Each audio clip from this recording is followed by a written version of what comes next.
Hello students, welcome back to Mangla tutorials. मैं महेंद्र मंगला। आज हम करने वाले हैं क्लास 12 सीबीएसई में chapter number 8, that is short run equilibrium and output. मैंने अपने पिछले वीडियो में आपको बताया था what is aggregate demand, aggregate supply. तो उससे जस्ट नेक्स्ट आपका चैप्टर है, इसमें हम बात करेंगे शॉर्ट रन इक्विलिब्रियम क्या है। तो चलिए स्टार्ट करते हैं इस वीडियो को। तो सबसे पहले हम बात करेंगे what is short run. What is short run? Short run is the time period in which the output can be changed with the change in the level of employment. मैंने क्या बताया? मैंने बताया कि अगर यहां आउटपुट को चेंज करना है तो हमें एम्प्लॉयमेंट के थ्रू करना है, टेक्नोलॉजी विल रिमेन कांस्टेंट। तो it is short run equilibrium given by professor Keynes. ठीक है, तो अब हम बात करते हैं कि इकोनॉमी में इक्विलिब्रियम कहां होगा। इकोनॉमी में इक्विलिब्रियम वहां होगा जहां पर एएस और एडी बराबर होंगे। शॉर्ट रन इक्विलिब्रियम मैंने बता दिया, तब आउटपुट को बढ़ाया जा सकता है through level of employment, technology constant रहेगी। और इकोनॉमी में इक्विलिब्रियम कब आएगा? जहां एएस और एडी बराबर हो। एएस का मतलब क्या होता है? सी प्लस एस, और एडी का मतलब क्या होता है? सी प्लस आई। तो अगर सी से सी कट जाएगा तो हम इसको क्या बोलेंगे? S is equal to I. S is equal to I. तो हमारे पास दो अप्रोच होगी, एक होगी एएस एडी अप्रोच और दूसरी अप्रोच क्या होगी? S is equal to I approach. तो इसके ग्राफ के थ्रू हम इसको डिस्कस करते हैं। तो देखिए, अगर मैं यहां पर क्या ले लेता हूं, यहां पे ले लेता हूं एएस ऑब्लिक एडी, और यहां पे मैं क्या ले लेता हूं? इनकम। इनकम मतलब वाई। तो ये जो लाइन है ये क्या है? ये वाई है। वाई को हम क्या बोलते हैं? एएस।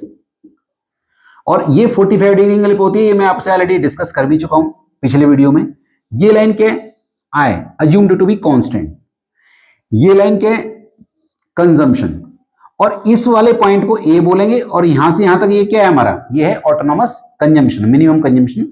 वही मैंने डिस्कस किया है, minimum consumption the economy eight zero level of income. मतलब जीरो लेवल ऑफ इनकम पे भी आप कुछ खर्च कर रहे हैं। आपने कहा सर पैसा कहां से आएगा? Past savings and borrowings. अब आपने कहा सर अगर इसके अंदर हम इस आय को जोड़ दें तो ये क्या बनेगा? ये बनेगा हमारा एडी। एडी मतलब सी प्लस आई। तो इकोनॉमी इक्विलिब्रियम में यहां पर है। एग्रीगेट डिमांड और एग्रीगेट सप्लाई जब बराबर होगी तो इकोनॉमी इक्विलिब्रियम में पाई जाएगी, that is short run equilibrium as per professor Keynes. अब ये इक्विलिब्रियम पॉइंट है ई, और ये वाला पॉइंट क्या होता है? मैंने बताया था break even point, no profit no loss वाला पॉइंट। डन। तो यहां पे हमारी इकोनॉमी इक्विलिब्रियम में आ गई। डन। एक लाइन आप यहां से भी नीचे ले लीजिए। अब उसके बाद मैं दूसरा ग्राफ बना रहा हूं जो है आपका S is equal to I approach. यहां पे हमने क्या लिया? Saving and investment. क्लियर? और यहां पे मैंने क्या लिया? इनकम। इनकम मतलब क्या हो गया? इनकम मतलब हो गया वाई। तो ये जो आय है वो यहां भी बना लीजिए आप। बना लिया। अब एक लाइन यहां से उतार दीजिए आप, परपेंडिकुलर लाइन। एक यहां से भी उतार दीजिए और इस लाइन को नीचे ले जाइए। अगर ये ए है तो ये क्या हो जाएगा? अगर ये ए है तो ये हो जाएगा माइनस ए, मतलब ऑटोनॉमस सेविंग। तो आपको इस पॉइंट को, इस पॉइंट को और इस पॉइंट को मिलाकर लाइन खींचना है। This is saving. तो इकोनॉमी इक्विलिब्रियम में यहां भी है। अब आपने कहा सर ठीक है, चलिए ये तो बात क्लियर हो गई कि हमें पता चल गया कि इकोनॉमी इक्विलिब्रियम में कहां है। बट क्या होगा अगर हम इक्विलिब्रियम लेवल को डिस्टर्ब करके आगे चले जाएं तो क्या होगा? अगर इकोनॉमी थोड़ा आगे चली गई तो क्या होगा? यहां सप्लाई ज्यादा है, एग्रीगेट सप्लाई, एग्रीगेट डिमांड कम है, तो इसको बोलेंगे AS is what? Greater than AD. Supply ज्यादा है, आउटपुट ज्यादा है, डिमांड कम है, तो क्या हुआ? Unsold stock. क्या होगा बोलिए? Unsold stock. और जब स्टॉक अनसोल्ड होता है भाई तो क्या करेंगे आप? प्रोड्यूसर्स अपना प्रोडक्शन कट करेंगे, अनएम्प्लॉयमेंट होगा और इकोनॉमी में कॉन्ट्रैक्शन आ जाएगा। इकोनॉमी पीछे की तरफ आएगी, बैक आ जाएगी। क्यों बैक आई? क्योंकि सामान कुछ बिक नहीं पा रहा है। क्यों? क्योंकि सप्लाई ज्यादा है और डिमांड कम है। तो क्या होगा? प्रोडक्शन को कट किया जाएगा, अनएम्प्लॉयमेंट होगी, इकोनॉमी में कॉन्ट्रैक्शन आएगा। आपने कहा सर अगर पहले रुक जाए तो क्या होगा? अगर हम पहले रुकते हैं तो क्या होगा? AD is what? AD is greater than AS. मतलब यहां पर डिमांड ज्यादा है, डी एडी ऊपर है और एएस नीचे है, तो इसको बोलते हैं unfulfilled demand. Unfulfilled demand. Unfulfilled demand का क्या मतलब होता है? कि डिमांड फुलफिल नहीं हो पाई। तो क्या होगा? हमको प्रोडक्शन को बढ़ाना पड़ेगा, ज्यादा यूनिट्स लगेगी, ज्यादा आउटपुट होगा, ज्यादा एम्प्लॉयमेंट होगा और इकोनॉमी आगे जाएगी। तो अगर हम पहले रुकते हैं तो we have to go further, अगर हम आगे चले जाते हैं तो we have to come back. That is what called कि अगर हम डिसिक्लिम में जाते हैं तो क्या होगा। ऐसे ही आप यहां कह सकते हैं, अगर एस ग्रेटर देन आए है, अगर एस ग्रेटर देन आए है इसका मतलब पूरी इकोनॉमी में सेविंग ज्यादा हुई, इन्वेस्टमेंट कम हुई, तो इकोनॉमी में क्या आ जाएगा, कॉन्ट्रैक्शन। और अगर हम बात करते हैं यहां पे कि आई ग्रेटर देन एस है तो क्या हो जाएगा, इकोनॉमी में क्या आएगा, एक्सपेंशन आएगा। वही सेम हम आंसर यहां लिख सकते हैं। तो ये हो गया आपका एएसएडी अप्रोच, और ये वाला कौन सा हो गया, ये वाला तो एएसएडी अप्रोच हो गया, और ये वाला कौन सा हो गया, S is equal to I approach. इसके बाद कुछ टर्म्स आती हैं जैसे एक्स एंटे, जैसे x ante saving. X ante saving क्या होता है, एक्स एंटे सेविंग का मतलब होता है एंटीसिपेटेड सेविंग, कि कितनी सेविंग इकोनॉमी में होगी। और एक्सपोस्ट, एक्सपोस्ट का मतलब एक्चुअली कितनी सेविंग हुई। ऐसे ही आपका दूसरा टर्म, एक तो ex ante saving, ex ex post saving, ex ऐसे ही ex ante investment and ex post investment. तो एक्स एंटे जब लग जाता है तो इसका क्या मतलब है, एंटीसिपेटेड, कि कितनी इन्वेस्टमेंट होगी। एक्सपोस्ट इन्वेस्टमेंट का मतलब कितनी इन्वेस्टमेंट एक्चुअली हुई। तो ये कुछ टर्म्स हैं इसमें। उसके बाद हम बात करते हैं कि इसका कोई न्यूमेरिकल हम किस तरीके से सोल्व करेंगे। जैसे फॉर एग्जांपल हम बात करते हैं कि इकोनॉमी के अंदर सी का एल्जेब्रिक इक्वेशन दे रखा है 100 प्लस 0.5y, और इन्वेस्टमेंट आपको गिवन है मान लीजिए 1000, और आपसे कहा जाए कि आप इक्विलिब्रियम लेवल बताइए, इकोनॉमी में इक्विलिब्रियम लेवल ऑफ इनकम बताइए, y at equilibrium level, at level, equilibrium level पे आपको क्या बताना है, y। तो कैसे निकालोगे, फॉर्मूला है y is equal to C plus I. आपने कहा सर ये फॉर्मूला कैसे बना, क्योंकि मैंने बोला A S is equal to A D, और ए डी का मतलब सी प्लस आई है, और सी प्लस एस को y भी कहते हैं। तो इस फॉर्मूले को पुट करके हम यहां पे आंसर निकाल सकते हैं। कैसे, देखिए y इज इक्वल टू, और ये जो है ना ये c है, तो आप लिख दीजिए 100 प्लस 0.5y प्लस आई कितना है 1000। अब कितना हो जाएगा, ये y में से 0.5y इधर ले आइए, y minus 0.5y is equal to 1000 plus 100 कितना हो जाएगा 1100। अब y माइनस 0.5y कितना हो जाएगा 0.5y इज इक्वल टू 1100। तो y की वैल्यू कितनी हो जाएगी 1100 डिवाइड बाई 0.5। अब पॉइंट हटाने के लिए इंटू 10 कर दीजिए, तो कितना आ जाएगा ये रुपीज 2200 करोड़, या करोड़ जो भी करोड़ है लेके जो भी है। तो ये हमारा क्या आ जाएगा, इक्विलिब्रियम लेवल ऑफ इनकम। तो इस तरीके से आप इसके न्यूमेरिकल्स को भी सोल्व कर सकते हैं। तो मैंने इसमें आपको बताया AS AD approach and S is equal to I approach, how to find out the short run equilibrium. अब हमारा इसमें अगला टॉपिक जो आता है वो आता है के, that is what called investment multiplier. ठीक है, वो डिस्कस करते हैं। तो इन्वेस्टमेंट मल्टीप्लायर क्या होता है, इन्वेस्टमेंट मल्टीप्लायर का मतलब होता है कि अगर इकोनॉमी के अंदर हम इन्वेस्टमेंट बढ़ाएं, इन्वेस्टमेंट चेंज करें, तो आपका इनकम में कितना चेंज आएगा। दैट इज व्हाट कॉल्ड, क्या बोलेंगे हम उसको, इन्वेस्टमेंट मल्टीप्लायर। तो उसे डिस्कस करते हैं।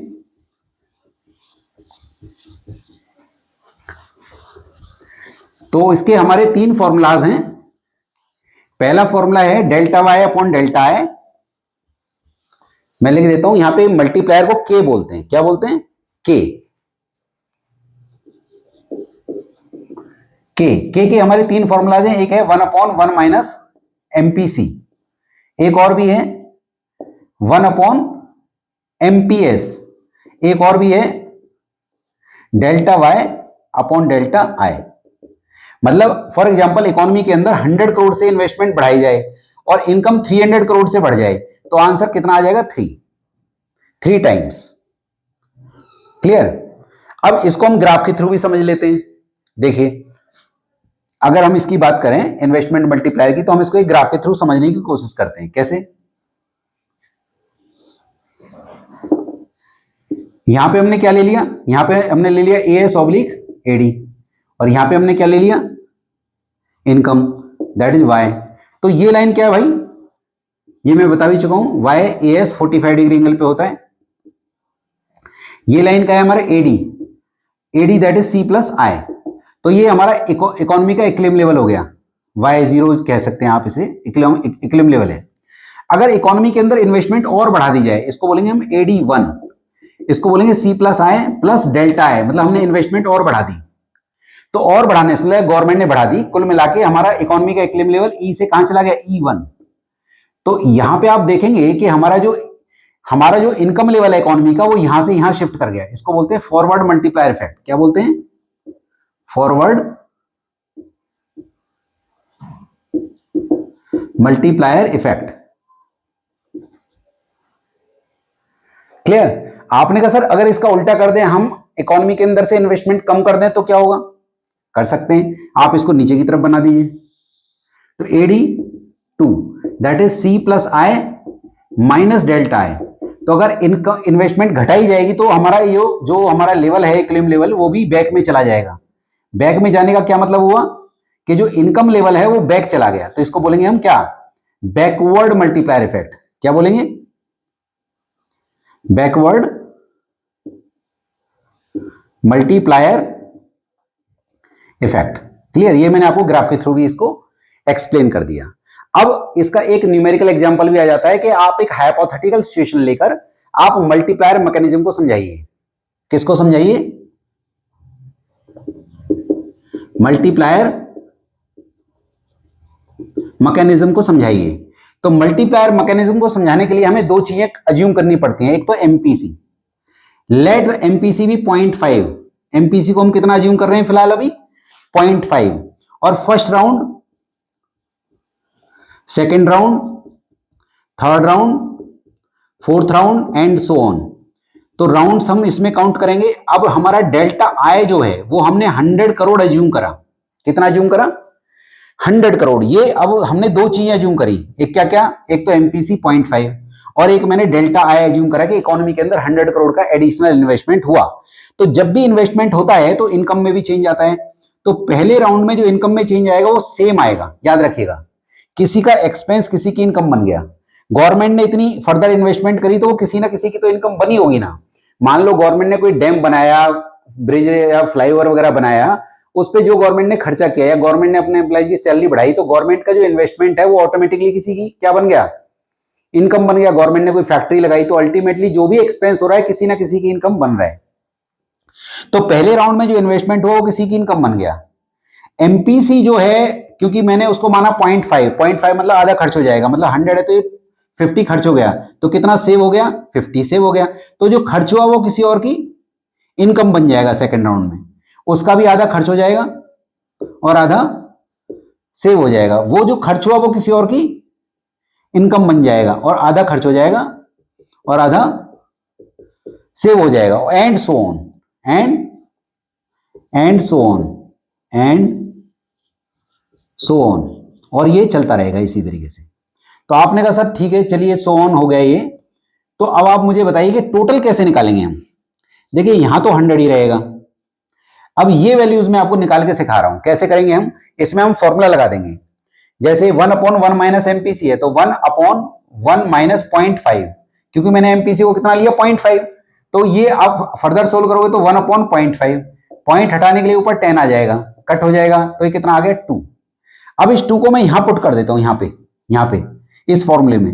तो 2/1 is equal to delta Y upon delta I. Delta I कितना लिया था मैंने? 100। तो अगर मैं इनको क्रॉस मल्टीप्लाई कर दूं तो delta Y will be what? Equal to 200। Clear? तो यहां पे डेल्टा वाई कितना आ जाएगा आपका? 200। तो 200 का आधा खर्च और आधा सेव हो जाएगा। तो मैंने यहां पे आपको मल्टीप्लायर मैकेनिज्म भी समझाया। तो इन टोटल मैंने इस चैप्टर में आपसे डिस्कस किया कि शॉर्ट रन इक्विलिब्रियम क्या होता है। मैंने फिर आपको एएस एडी अप्रोच और S is equal to I approach में डिस्कस किया कि उसका ग्राफ मैंने आपको बताया। Ex ante saving, ex post saving, ex ante investment, ex post investment I discussed. Then I discussed what is investment multiplier, उसके formulas मैंने डिस्कस किए, उसका मैंने ग्राफ डिस्कस किया। देन लास्ट टॉपिक इसका था मल्टीप्लायर मैकेनिज्म, वो मैंने आपको एक न्यूमेरिकल एग्जांपल के थ्रू, हाइपोथेटिकल एग्जांपल के थ्रू डिस्कस किया। तो आप इसे देख सकते हैं, फोटोग्राफ लेना चाहें ले सकते हैं इसका। और अगर आप मेरे चैनल पे फर्स्ट टाइम आए हैं तो प्लीज इसको सब्सक्राइब कीजिए, लाइक और शेयर कीजिए। ये मुझे मोटिवेट करेगा और नए वीडियोस बनाने के लिए। Thank you so much for watching my video.